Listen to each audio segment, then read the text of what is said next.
नमस्कार। मैं डॉक्टर भवशेखर, सहायक आचार्य राजनीति विज्ञान, राजकीय मीरा कन्या महाविद्यालय उदयपुर।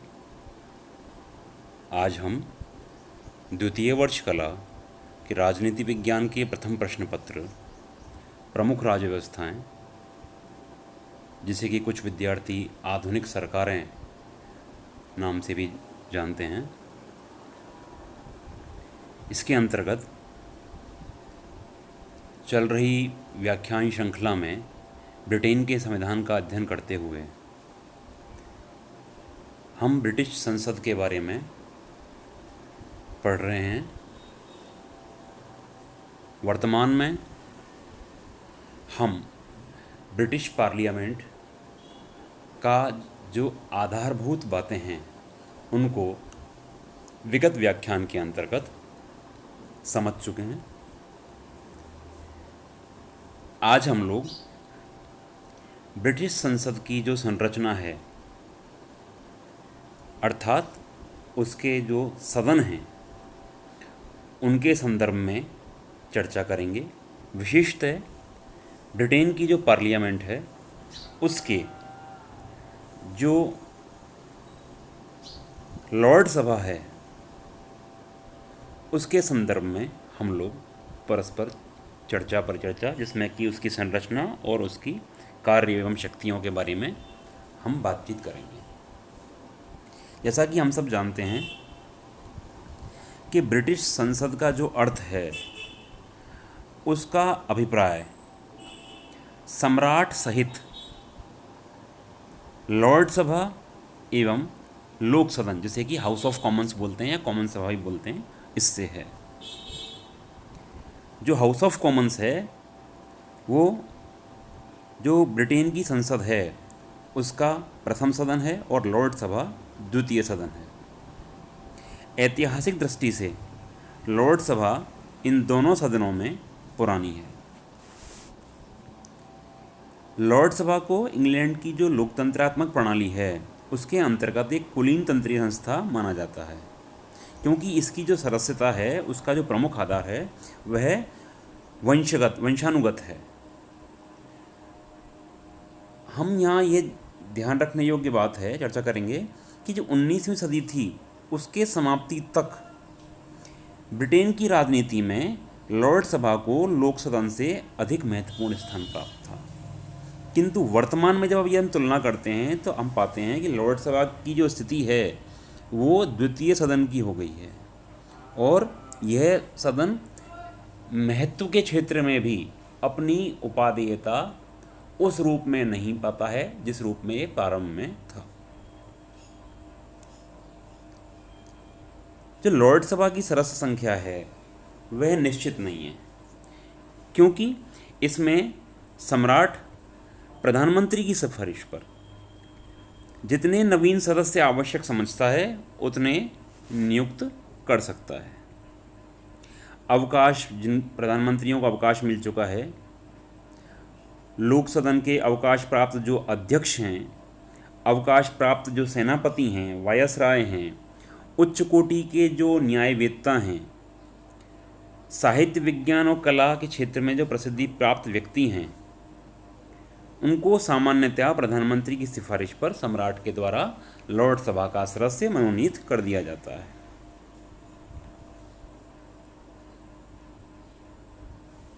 संवैधानिक सुधार कानून 2005 के बाद लॉर्ड सभा में केवल 3 प्रकार के सदस्य होते हैं।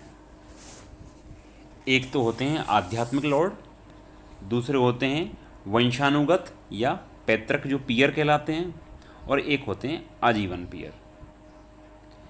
जहाँ आध्यात्मिक लॉर्ड की बात करते हैं तो आध्यात्मिक लॉर्डों की संख्या 26 है और यह संख्या निश्चित है। इसके अंतर्गत एक कैंटबरी का आर्क बिशप, दूसरा यॉर्क का आर्क बिशप और एक लंदन का आर्क बिशप, एक डरहम का आर्क बिशप और एक विंचेस्टर का बिशप आवश्यक रूप से सम्मिलित किए जाते हैं। शेष 21 जो हैं वो इंग्लैंड की चर्चों के वरिष्ठ बिशप होते हैं। जब कभी मृत्यु या किसी कारण से पद त्यागने के कारण किसी धार्मिक लॉर्ड का स्थान रिक्त होता है तो अगला जो वरिष्ठ बिशप है वो उसका स्थान ग्रहण कर लेता है। जब हम वंशानुगत पीयर की बात करते हैं तो यहाँ ध्यान देने योग्य बात यह है कि दिसंबर 1999 में, मतलब 1999 में, अधिनियम के अनुसार वंशानुगत पीयर की 3 श्रेणियाँ हैं। पहली श्रेणी है दलीय साथी पीयरों से निर्वाचित किए जाने वाले सदस्य। दूसरा है वे पदाधिकारी जिन्हें संपूर्ण सदन निर्वाचित करता है। और तीसरा है राजघराने के सदस्य। ये सदस्य वर्तमान में 75 निर्वाचित दलीय सदस्य और 16 पदधारी सदस्य इस प्रकार से इसके अंतर्गत सम्मिलित हैं। जब हम आजीवन पीयर की बात करते हैं तो यहाँ ध्यान देने योग्य बात यह है कि 1958 के आजीवन पीयरेज एक्ट ने प्रधानमंत्री के परामर्श पर ही सम्राट के द्वारा आजीवन पीयर नियुक्त करने की शक्ति प्रदान कर दी। एक्ट में आजीवन पीयरों की संख्या निर्धारित नहीं की गई। जो ब्रिटिश सम्राट है वह सामाजिक और राजनीतिक जीवन के प्रतिष्ठित एवं अनुभवी स्त्री पुरुषों को इस पद पर नियुक्त कर सकता है। 3 प्रकार के इन लॉर्ड सभा के सदस्यों के अतिरिक्त 2005 में एक चौथे प्रकार के लॉर्ड सभा सदस्य होते थे। 2005 तक उनको कहते थे लॉर्ड्स ऑफ अपील। संवैधानिक सुधार कानून 2005 के द्वारा लॉर्ड्स ऑफ अपील की व्यवस्था को समाप्त कर दिया गया है। वस्तुतः हम कह सकते हैं कि गत वर्षों में लॉर्ड सभा की रचना में 2 दृष्टि से परिवर्तन आया है। पहला, 1958 के पूर्व लॉर्ड सभा एक पूर्णतया पुरुष प्रधान सदन था। पुरुष सदन जिसे कहेंगे। कोई भी महिला लॉर्ड सभा की सदस्य नहीं हो सकती थी। आजीवन पीयरेज अधिनियम 1958 के अंतर्गत यह व्यवस्था की गई कि सम्राट महिलाओं को भी आजीवन पीयर बनाकर लॉर्ड सभा की सदस्य बना सकता है। आज स्थिति यह है कि लगभग 126 महिलाएं इसकी सदस्य हैं। दूसरा जो अंतर आया, परिवर्तन आया, वह है कि 1958 के पूर्व तक लॉर्ड सभा के लगभग 90% सदस्य वंश परंपरागत थे और इन सदस्यों में अनुदार दल का भारी बहुमत था। लेकिन वर्तमान में 12% सदस्य ही वंश परंपरागत हैं। शेष जो सदस्य हैं वो 4 दशक में बनाए गए आजीवन पीयर हैं। एक अन्य जो महत्वपूर्ण बात है वो है कि 8 वर्ष से ब्रिटेन में मजदूर दल का शासन है। अतः दलीय आधार पर यदि हम अध्ययन करें तो लॉर्ड सभा के 707 सदस्यों की स्थिति इस प्रकार दिखती है कि 195 तो अनुदार दल के हैं, 199 जो हैं वो मजदूर दल के हैं और 66 जो हैं वो लिबरल डेमोक्रेट्स हैं और जो शेष 247 सदस्य हैं वो किसी राजनीतिक दल से जुड़े हुए नहीं हैं। तो इस प्रकार से हम कह सकते हैं कि सभी को एक समुचित मात्रा में प्रतिनिधित्व प्राप्त है। जब हम लॉर्ड सभा के सदस्यों के कुछ विशेषाधिकार की चर्चा करते हैं तो यहाँ चर्चा करना ये ठीक है कि जो लॉर्ड सभा के परंपरागत विशेषाधिकार हैं उनको हालांकि समाप्त कर दिया है, लेकिन फिर भी कुछ विशेषाधिकार अभी हैं। जैसे कि लॉर्ड सभा के सभी सदस्यों को भाषण की स्वतंत्रता प्राप्त है। उनके द्वारा सदन में कही गई किसी भी बात के आधार पर उन पर मुकदमा नहीं चलाया जा सकता। संसद के सत्र के समय उन्हें गिरफ्तार नहीं किया जा सकता। लोक सदन के सदस्य केवल स्पीकर के माध्यम से सम्राट तक सामूहिक रूप से पहुंच सकते हैं, लेकिन लॉर्ड सभा के सदस्य जो हैं वो व्यक्तिगत रूप से सम्राट से सार्वजनिक विषयों पर वार्ता करने का अधिकार उनको प्राप्त है। तो ये बड़ा अंतर है कि हाउस ऑफ कॉमन्स का जो भी सदस्य होगा वो स्पीकर के माध्यम से सम्राट से मुलाकात करेगा, वहाँ पहुँचेगा, लेकिन लॉर्ड सभा का सदस्य प्रत्यक्ष से मिल सकता है। जब हम बात करते हैं कि जो पीयर है वो पीयर पद की प्राप्ति से कुछ विशेषाधिकार उन लोगों को और प्राप्त होते हैं, तो दूसरी ओर कुछ डिस्क्वालिफिकेशंस भी हैं। जैसे कि किसी पीयर को लोक सदन के चुनाव में मताधिकार और लोक सदन के चुनाव में उम्मीदवार होने का अधिकार प्राप्त नहीं है। यदि कोई पीयर लोक सेवा अधिकारी है तो उसे लॉर्ड सभा में बैठने का ना तो अधिकार है, ना ही वह भाषण दे सकता है और ना ही मतदान में भाग ले सकता है। तो ये कुछ सीमाएं या डिस्क्वालिफिकेशंस भी हमको नज़र आती हैं। जो लॉर्ड सभा का स्पीकर होता है उसके संदर्भ में यदि हम बात करें तो हम यहाँ मालूम करना चाहिए कि 2005 ईस्वी तक यह व्यवस्था थी कि जो प्रधानमंत्री उसके परामर्श से सम्राट के द्वारा जो नियुक्त लॉर्ड चांसलर था वो लॉर्ड सभा की अध्यक्षता करता था। लेकिन 2005 में जो रिफॉर्म्स हुए उनके द्वारा लॉर्ड चांसलर की स्थिति में कुछ महत्वपूर्ण परिवर्तन किए गए हैं। वर्तमान में यह है कि अब जो लॉर्ड चांसलर है वो लॉर्ड सभा की अध्यक्षता नहीं करता। लॉर्ड सभा की अध्यक्षता के लिए लॉर्ड सभा के स्पीकर की व्यवस्था की गई है। संवैधानिक सुधार कानून 2005 में कहा है कि लॉर्ड सभा के स्पीकर पद से संबंधित समस्त व्यवस्था स्वयं लॉर्ड सभा द्वारा ही निर्धारित की जाएगी। इस व्यवस्था के अनुसार लॉर्ड सभा के द्वारा 2006 ईस्वी में लॉर्ड सभा की अध्यक्षता के लिए लॉर्ड सभा के स्पीकर का निर्वाचन किया गया है और लॉर्ड सभा में अब लोक सदन के समान ही निर्वाचित अध्यक्ष है, कोई मनोनीत अध्यक्ष नहीं है। 2005 के बाद भी लॉर्ड चांसलर का पद है वो बना हुआ है, लेकिन अब वह ब्रिटिश मंत्रिमंडल का एक सदस्य मात्र है। उसकी स्थिति लगभग वही है जो अन्य देशों में विधि और न्याय मंत्री की होती है। वह ना तो लॉर्ड सभा की अध्यक्षता करता है, ना ही ब्रिटिश न्यायपालिका का अध्यक्ष है। स्पीकर के अलावा कुछ अन्य पदाधिकारी भी होते हैं। सभापतियों के लॉर्ड सभापति होते हैं।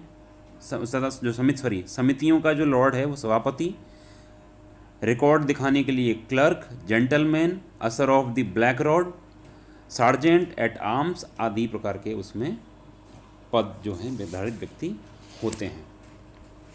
जब हम लॉर्ड सभा की शक्तियों के बारे में बात करते हैं तो लॉर्ड सभा की जो कार्य शक्तियाँ हैं वो निरंतर हमको परिवर्तित होती हुई प्रतीत होती रहती हैं।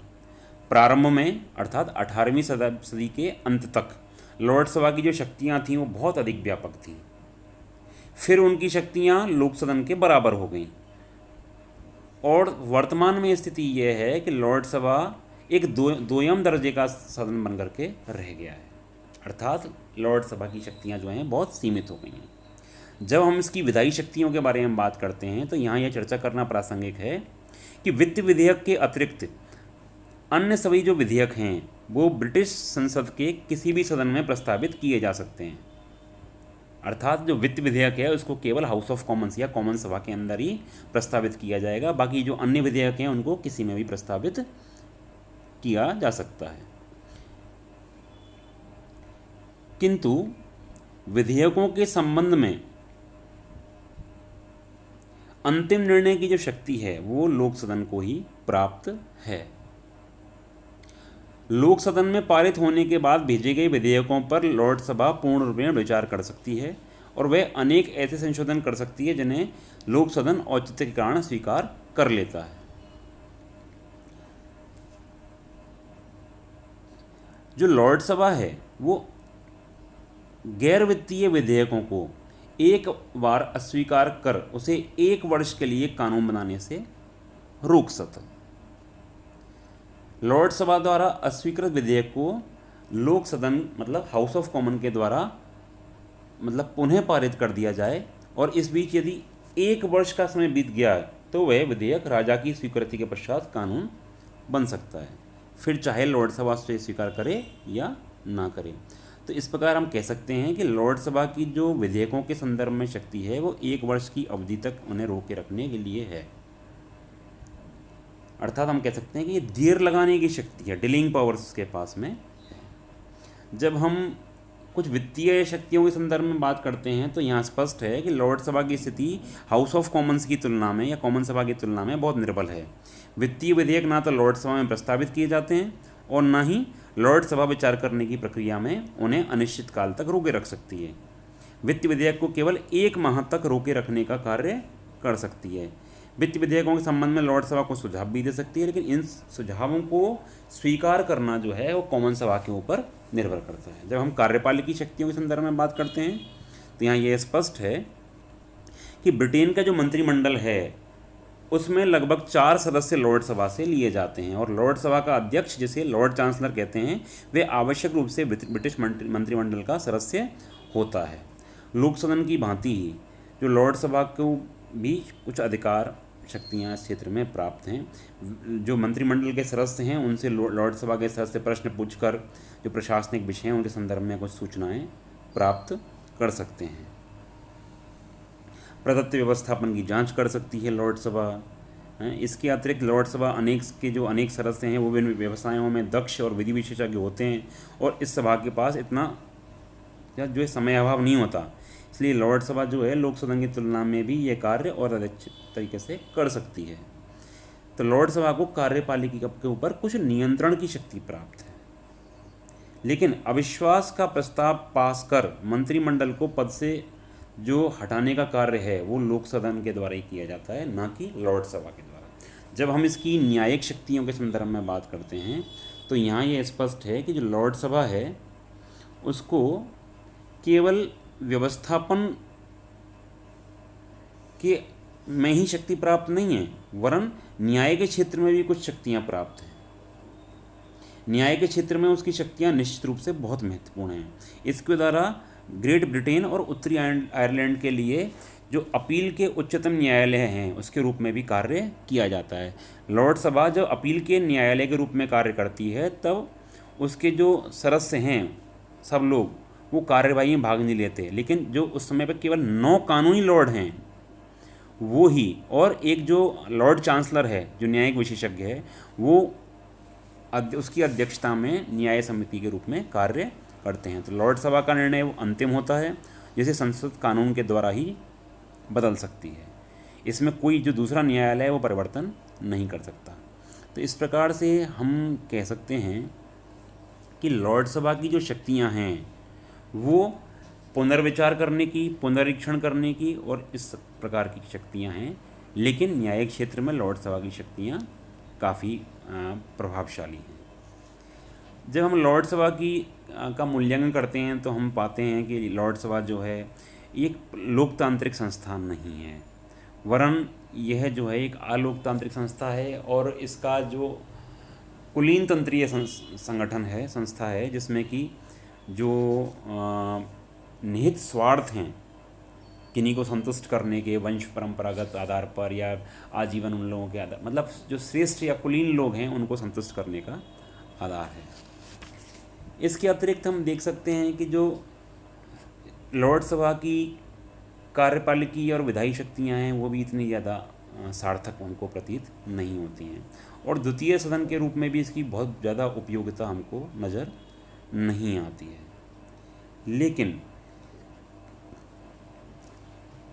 जो हाउस ऑफ कॉमन या कॉमन सभा है उसके ऊपर कहीं ना कहीं उसकी जो स्वेच्छाचारिता है उसके ऊपर अंकुश लगाने का कार्य ये सदन ज़रूर करता है। इसके अलावा कॉमन सभा के द्वारा जो विधेयक पारित किए गए हैं उनके ऊपर पुनर्विचार कर लेता है। और एक जो महत्वपूर्ण बात है कि जो सभी वर्गों के प्रतिनिधि इसके अंदर रहते हैं और उनके पास निश्चित रूप से कुछ ना कुछ योग्यता का भंडार होता है, तो कहीं ना कहीं सहयोगात्मक रूप में भी इसकी और मार्गदर्शक के रूप में भी इसकी योग्यता है। इसके अलावा जो ब्रिटिश जाति का जो स्वभाव है, रूढ़िवादी स्वभाव, उसके कारण ही इस सदन की उपादेयता वर्तमान में ब्रिटेन के अंतर्गत हमको प्रतीत होती है। तो इस प्रकार से हम कह सकते हैं कि जो लॉर्ड सभा है उसकी कमियां होने के बावजूद ब्रिटेन की परिस्थितियों के अनुरूप वहाँ पर उपादेयता उसकी नज़र आती है। इस प्रकार लॉर्ड सभा एक वरिष्ठ सदन के रूप में, एक द्वितीय सदन के रूप में अपनी जो कार्यप्रणाली है उसको अंजाम दे रहा है।